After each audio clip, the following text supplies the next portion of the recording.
Welcome to Real Estate Economics Weekly Webinar Series. Real Estate Economics is a leading provider of residential market consulting services and online research tools. Every Wednesday at 9 a.m. we post to YouTube a webinar discussing a variety of topics relevant to residential housing. At this time we have an ongoing series about the top residential markets in Southern California. Today we'll be posting the Orange County area. Next week the San Diego County area. There are two other areas we've posted in the last 2 weeks, so go to our website www.realestateeconomics.com and you'll be able to see the schedule of what's coming up and what's been presented. Because they're on YouTube in streaming high def, you can retrieve them at any time, watch them in any order, and the fact that they've already been recorded and posted means you haven't missed out. There are quite a few things posted these days under the topic Real Estate Economics on YouTube, so please look for the appropriate webinar that you're looking for and find all the sections, because sometimes these webinars are posted in a couple of sections, and we want to make sure you see all the sections that you're interested in. Today we're going to talk about Las Vegas, Clark County, Nevada. We like to take a look at the cycles in these areas just to put the history into perspective and to look forward and see what types of trends and conditions are going to affect us over a forecast period. Now we typically do a 5-year forecast. We'll get to those in one of the later sections, so it's not just a rehash of what everyone knows. This is obviously a highly impacted market. Everyone knows Las Vegas has had tremendous difficulties, so we'll go through this quickly and try to get to the trends and forecast part in short order. If you look at the conditions on the ground here, blue dots are conventional resales, owner-to-owner resales. That is a category that includes short sales. The green dots are builder-to-owner sales. Those are conventional subdivision sales. In the red print in the number section on the left are foreclosures. That's owner back to lender. On the map, those are shown in burnt orange. It's not quite red. And the foreclosure sales, that's a bank or lender out to new third-party owner, are shown in yellow on the map. As you can see at this point in time, the market looks to be healthy. In reality, if you look at the numbers, the resale prices, median resale prices at this point in time were $328. New builder prices $362. This is a market area that at this particular time, based on local median incomes and interest rates specific to this market, could afford or had an equilibrium home price, if you will, of less than $200,000. The fact that the prices are in the threes and upper threes for the new home inventory suggests that this market at this particular point in time is grossly overheated. The only reason this market can show this sort of sales activity is there is a 100% disconnect between the size of a mortgage people can get and a mortgage that they can afford and repay. Subprime is in full swing here. This market's gotten very hot in terms of both construction and sales. We obviously saw stories of individual owners who made $50,000 a year owning more than 10 homes. So the market is 100% disconnected on finances and mortgage rates at this particular point in time. This was readily apparent to anyone who had dug into the statistics. Look at the new home builder market share, 39%. Would consider, if we're going into any market area would look at or evaluate on the surface, if there are more than about 10% new builder sales, we start to wonder if the market coverage is too extensive, if there are any remaining market opportunities. There can be, but at a 20% new builder market share, we'd consider that new builder component to be quite high. Let's come forward a full year, and you can see that the volume, sales volume, has degraded tremendously from August 2006 to August 2007. Still, we have new builder sales of 33%, so the market is too active as far as new builders are concerned. Foreclosures now have jumped tremendously from the previous period by more than 10%, and foreclosure sales not keeping up. There's practically no way they could. You can see the distribution. There are still new home sales across this market area. Discounts are starting to increase, but the prices have not peaked as of August 2007. If you compare the new builder price, $395,085, to a year previous, it is higher. If you compare the resale price to the year previous, it is also higher.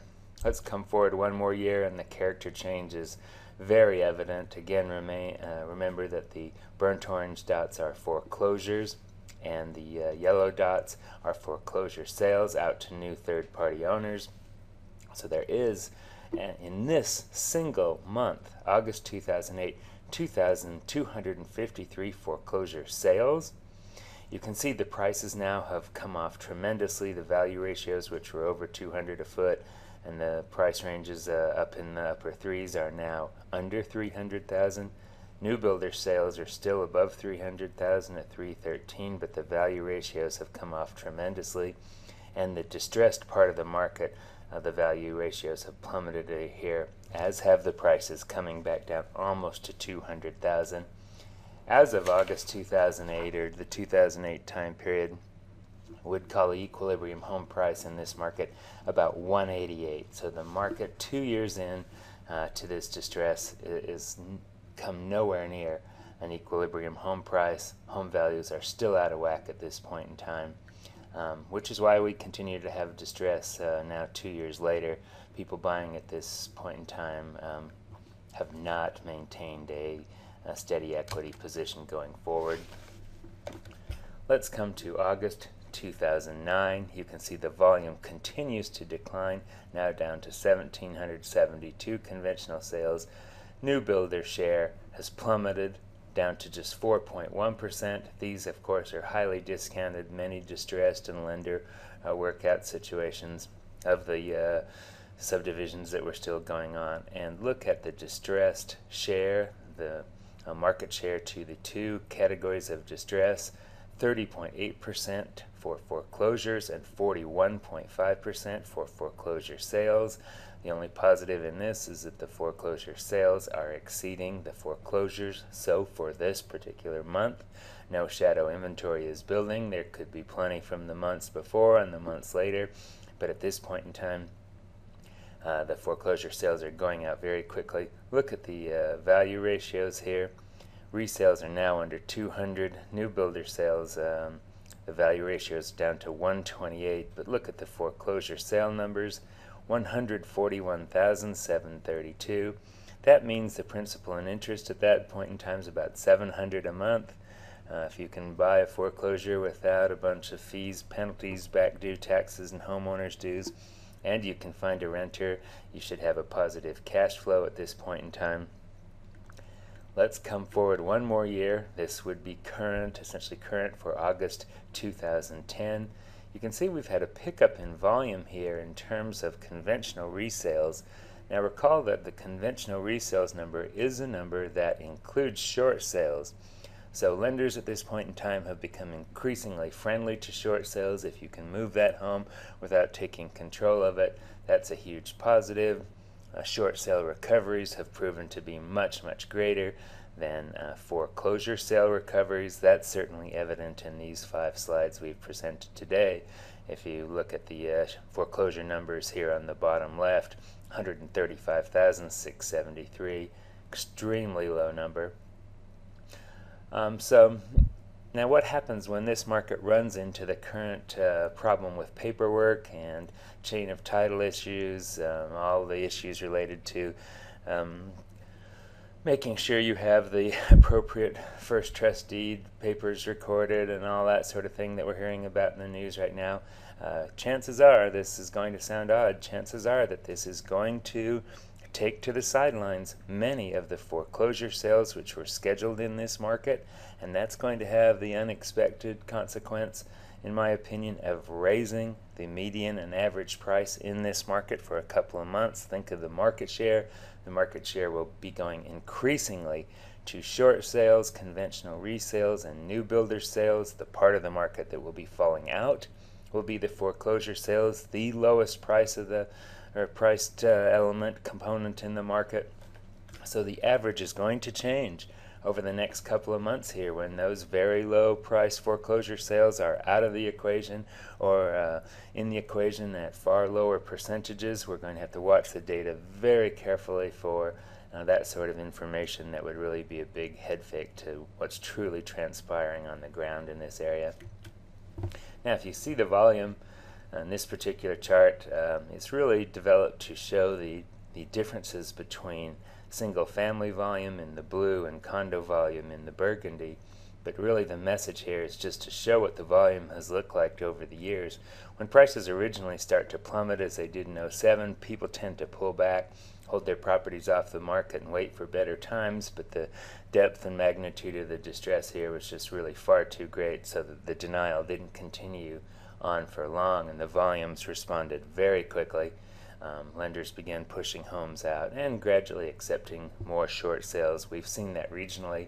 Short sales have proved to be a good outlet for distressed inventory in most markets. They do tend to come along, though, not in the initial periods of distress, but far enough into the distress that people realize, okay, we've got a problem here, and how are we going to deal with it? And when prices initially decline, we don't tend to see too many short sales in the first few months or quarters. Let's look at the value ratios and the average prices in this market. In the '06 and '07 period, the value ratios were bumping up, dollars price per square foot, almost to $200, and the values $340 and $358. Recall again that the equilibrium home price, that's the home price that the median household income could afford in this market in 2006, $176. So the home price is about double that, and in 2007 it's about $181. So the market is completely out of sync here.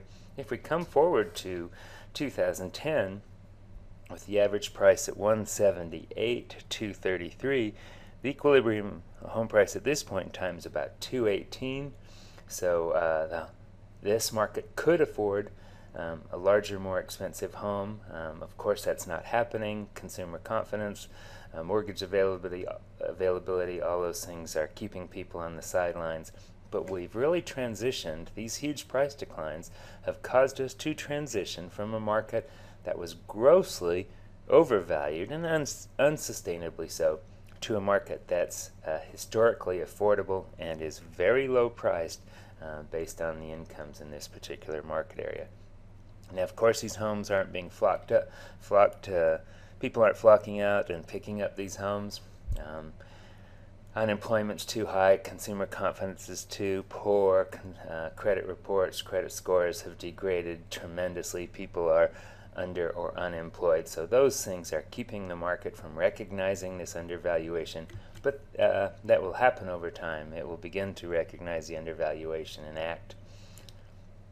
Here's a comparison nationally of what's happened to mortgage costs since year 2006 and the drop that's taken place, primarily attributable to interest rates. When interest rates come off as much as they have, declining really from over 6% into the 4% in the past couple of years, mortgage costs just plummet.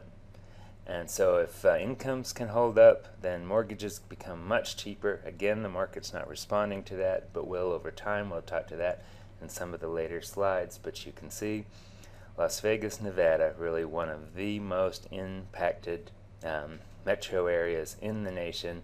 While some areas, all the areas really have been damaged to some extent or another. The value degradations are obviously national, international, very widespread, but Las Vegas is certainly on the leaders list when it comes to value declines. That's the end of part 1 today. Please join us for the remaining sections of the series.